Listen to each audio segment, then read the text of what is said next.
얼마 전에 제가 제 동생을 만났는데 동생이 그런 얘기를 해요. 그 조카가 군대에 갔는데 대학 다니다가 군대에 갔는데 요즘 군대가 아니더라고요. 그런 얘기를 해요. 아니 무슨 소리냐고 했더니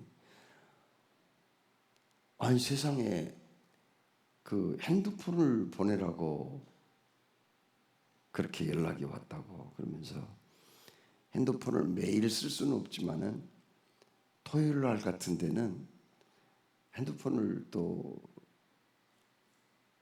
자유스럽게 사용할 수 있도록 그렇게 하고 그리고 또 봉급이 엄청 많이 올랐대요. 제가 군대 생활할 때는 병장 봉급이 한 5천 원에서 6천 원 정도 그 정도 됐거든요. 요즘은 수십만 원씩 받는다고 하더라고요. 그래서 뭐 그 적금을 통장을 개설해야 되니까 일단 돈을 좀 넣어가지고 계좌 번호를 알려달라고 그렇게 했다고 그래요. 그런데 요즘 군대 생활도 제가 할 때는 33개월 했었는데 18개월로 아마 줄어들었을 거예요. 그때보다는 훨씬 더 짧아졌는데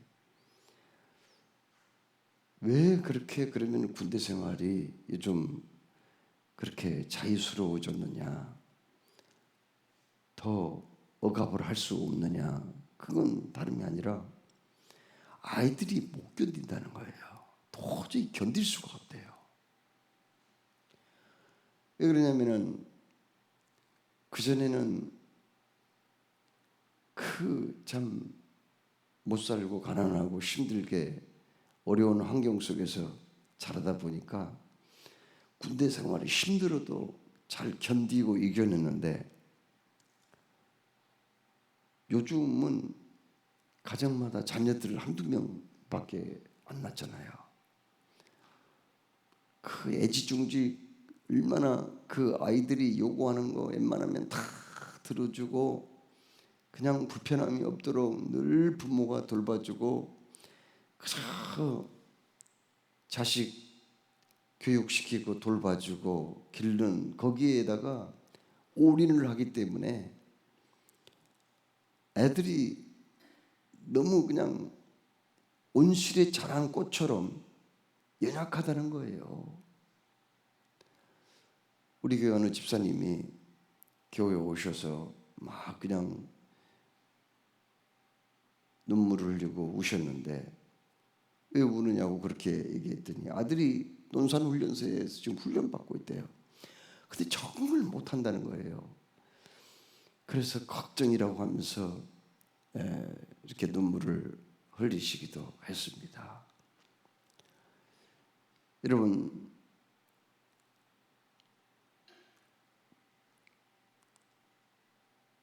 그러면 하나님께서는 하나님의 자녀들을 양육을 하시고 돌보실 때 어떤 방법으로 양육을 하시고 돌보실까요? 그것에 대해서 오늘 우리에게 말씀하십니다. 하나님은 우리를 가장 시간이 많이 지나도 그냥 놓으면 깨질세라 그냥 애지중지 기르고 오냐오냐 하면서 온실에서 기르는 식물처럼 그렇게 하시지는 않는다는 거, 그걸 오늘 우리에게 말씀하세요. 하나님은 우리가 신앙생활할 때요, 야성이 있는 그런 사람으로 그렇게 하기를 원하십니다. 왜 그럴까요? 온수 마귀가 우는 사자처럼 두루 삼킬죄를 찾고 있거든요. 그리고 할 수만 있으면 택한 자라도 무너뜨리고자 그렇게 발버둥을 하고 있기 때문에 우리를 그냥 약한 신앙인으로 하나님이 기르신다면 제대로 믿음을 지켜 끝까지 주님 앞에 서고 천국에 입성할 사람이 많지 않다고 주님이 그렇게 판단하신 거예요.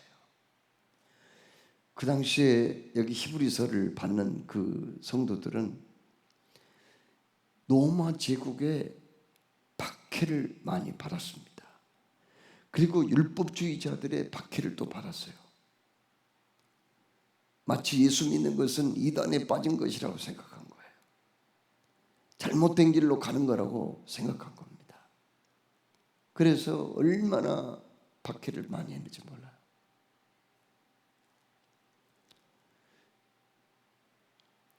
그러나 하나님은 그것을 연단의 계기로 삼으셔서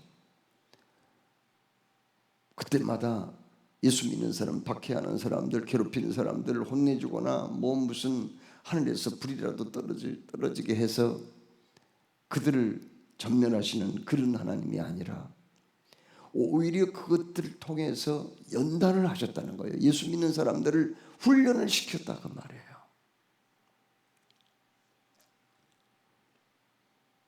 왜 그럴까요? 하나님 아버지는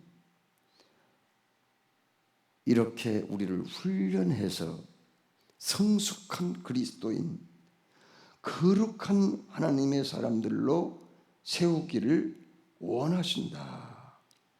그렇게 말씀하십니다.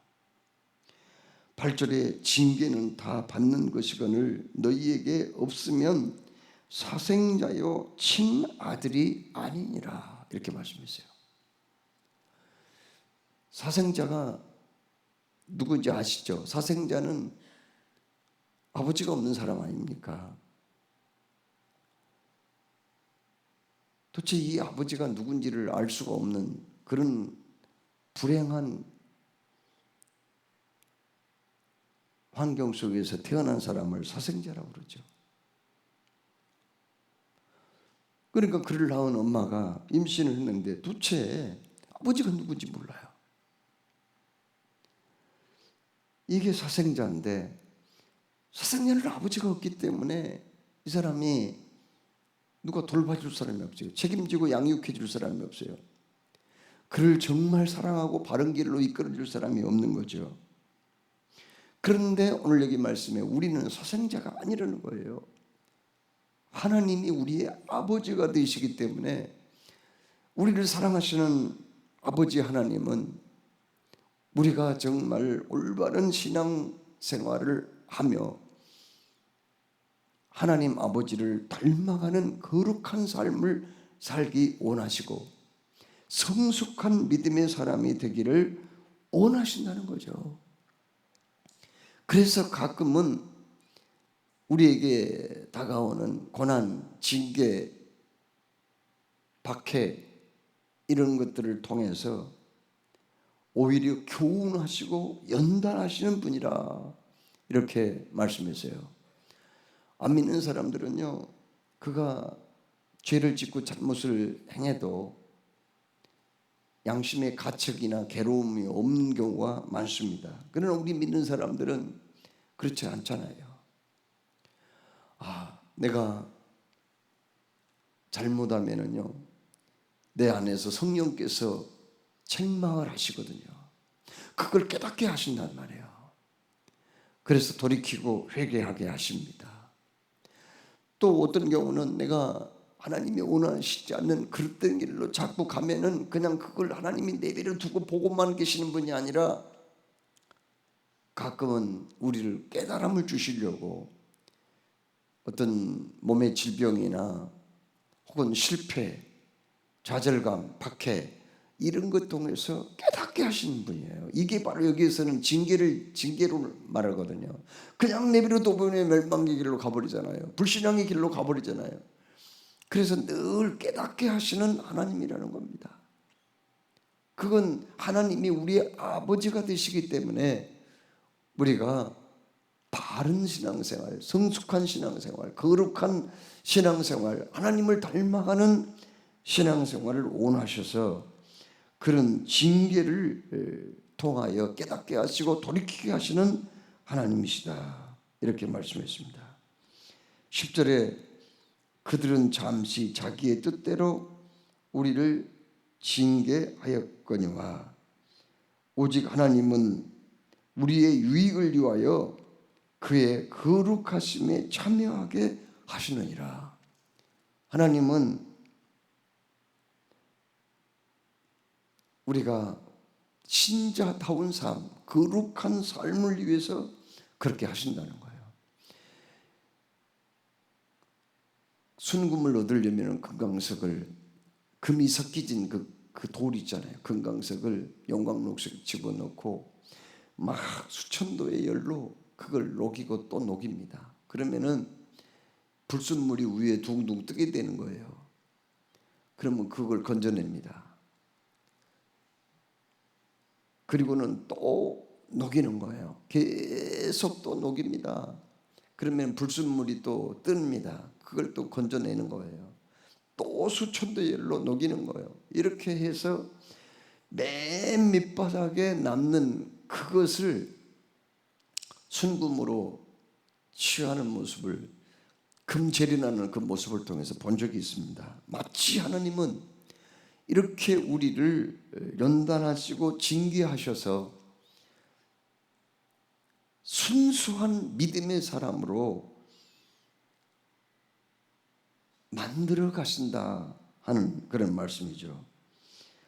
그래서 하나님은 우리의 유익을 위하여 그의 거룩하심에 참여하게 하시느니라. 징계를 통해서, 채찍을 통해서, 책망을 통해서, 훈계를 통해서 그렇게 하신다는 거죠.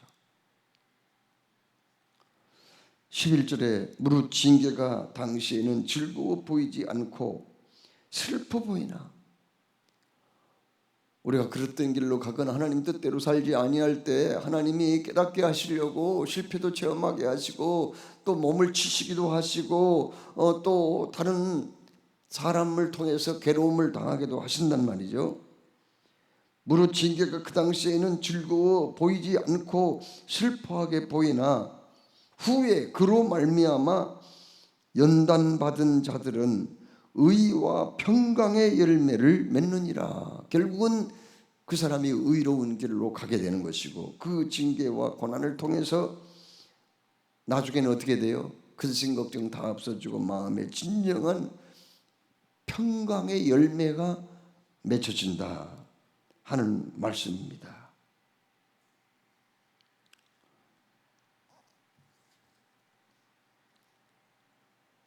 자, 여러분,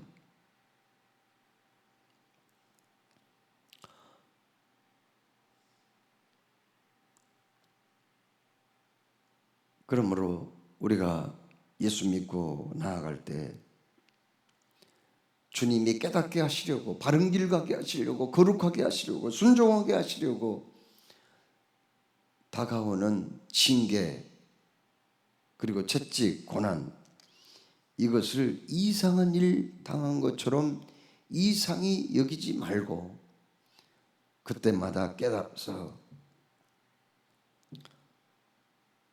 끝까지 주님만 따라가는, 그리고 주 앞에 설 때에 잘했다 칭찬받고 생명의 멸관, 영광의 멸관, 시들지 아니할 멸관, 의의 멸관을 받으시는 여러분 다 되시기를 주의 이름으로 축원합니다.